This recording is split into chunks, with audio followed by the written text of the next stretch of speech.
Assalamualaikum warahmatullahi wabarakatuh. Saya Muhammad Aroji Irfan, MPM 1957008.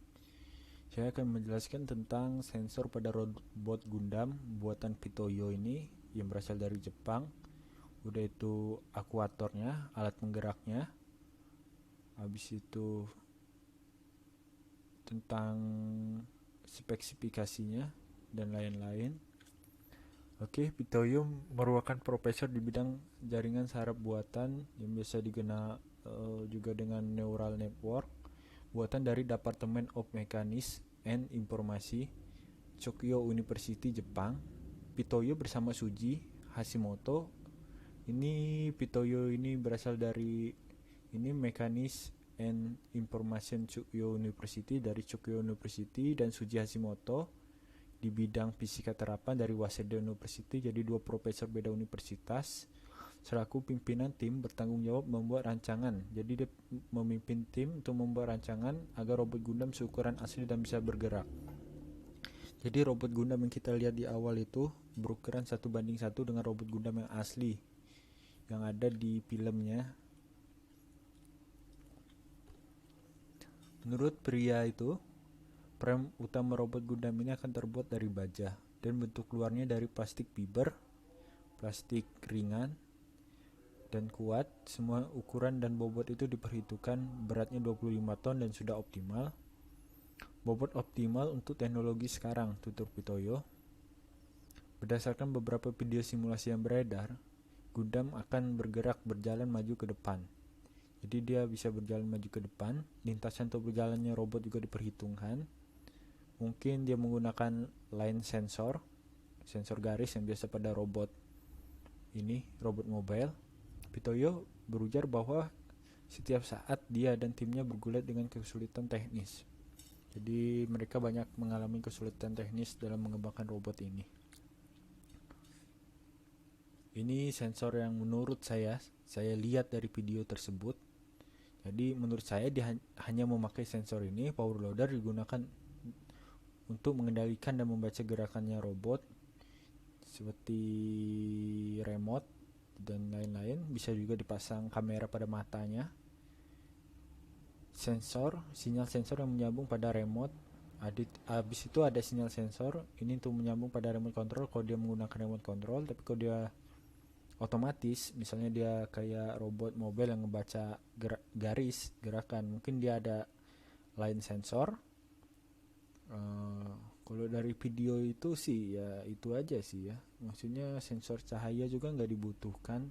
Sensor cahaya dibutuhkan kalau seandainya itu robot bisa berjalan pada kegelapan ya. Jadi dia bisa menurunkan ini, apa itu, lensanya bisa mengecilkan untuk pada siang hari, tapi pada malam lensanya akan membesar. Itu berguna agar robot lebih gampang membaca ini line garis yang biasa digunakan untuk sebagai acuan geraknya.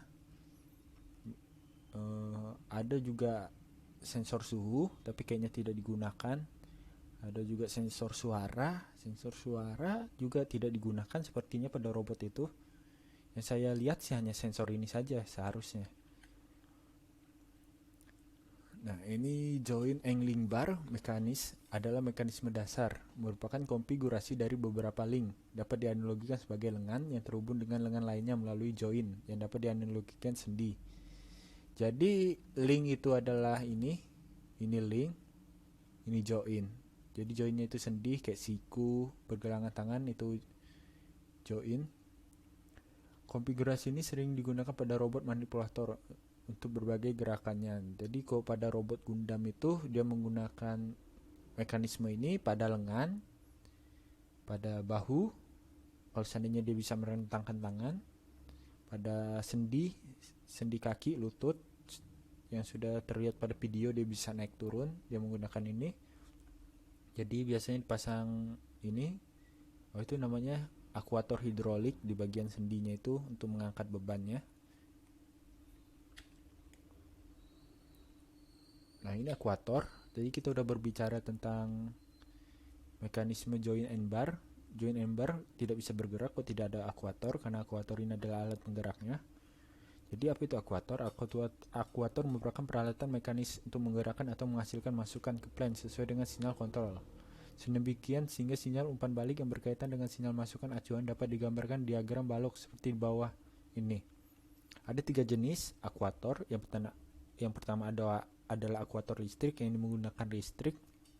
Contohnya kayak dinamo, DC, dan lain-lain. Ada akuator hidrolik. Hidrolik ini yang menggunakan tekanan ya. Contohnya kayak pompa hidrolik yang dimana dia menggunakan tekanan angin.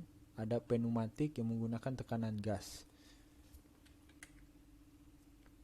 Nah, ini juga saya lihat pada robot tadi lengannya dapat bergerak. Lengan bergerak itu biasanya menggunakan akuator seperti ini, yaitu kawat elektrik. Jadi pada bagian ujung-ujungnya ini